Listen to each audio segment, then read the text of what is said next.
through all my work on the youth missions trips, I learned so much about how to serve God and what it means to go out and to be His hands and feet. And so I've always had it in my heart that eventually I'd like to go out of the country to do that.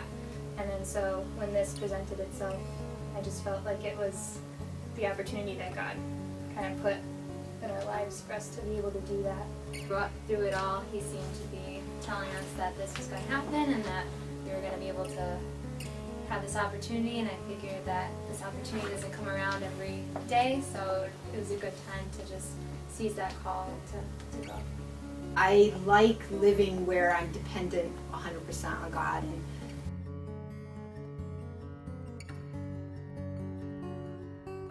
the district that we were in was the Techiman district in Ghana. But from that district, it's a city, but from that district there's different villages, kind of, it's almost like a crossroads in Ghana, and a lot of different villages are along the borders, and so we got to serve in a lot of the different villages, doing kids clubs and doing events at their church. with one of the times when I met with a woman that was Muslim, she owned a shop and there was a few of her workers. I started with her. She was being polite and listening, and then the other workers came and sat. One of the customers came and sat, and they all had questions. One was Jehovah's Witness, and others had questions, and so it was a battle. It was a battle through these different religions that have given them lies and false hope. Well, that's what God wants. He wants to give you a free gift, nothing you have to do, because good works is everywhere. Everything, I go to church, I pray, all these rules and rituals that they have. They also had an interesting follow-up process, so every time they would do a visitation, if there was someone from a previous visitation that they witnessed to, they made sure that they went back and talked to those people and made sure they followed up, see how they're doing, invited them again to any church services or ministries that were available to them. So it was nice to see that they actually do follow up with these people after we witnessed to them.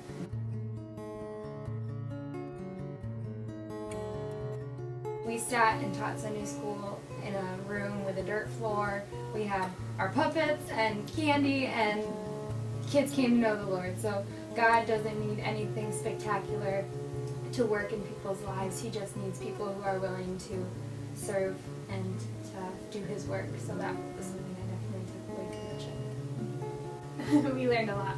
I learned a lot about God and how He works.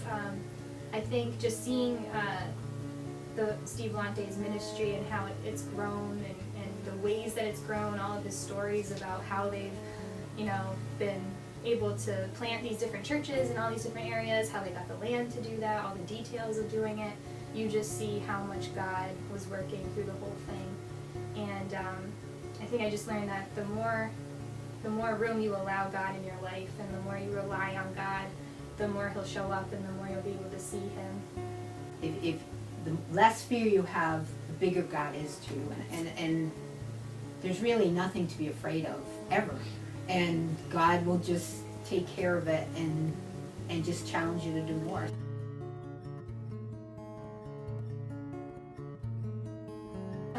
Whenever you have an opportunity to go out to a different part of either the country or the world, you just learn so much about a different culture, a different people group. You realize how big the world is, but you also realize, just how big God's people are, who it encompasses, and yeah, it's just amazing to see God working all over the world and not just in our little bubble here.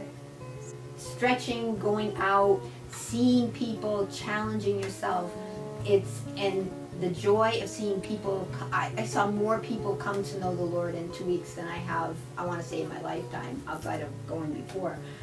We'll just thank you for the generosity of the church and the mission board and anyone who donated and helping us with this opportunity to go and be encouraged and to learn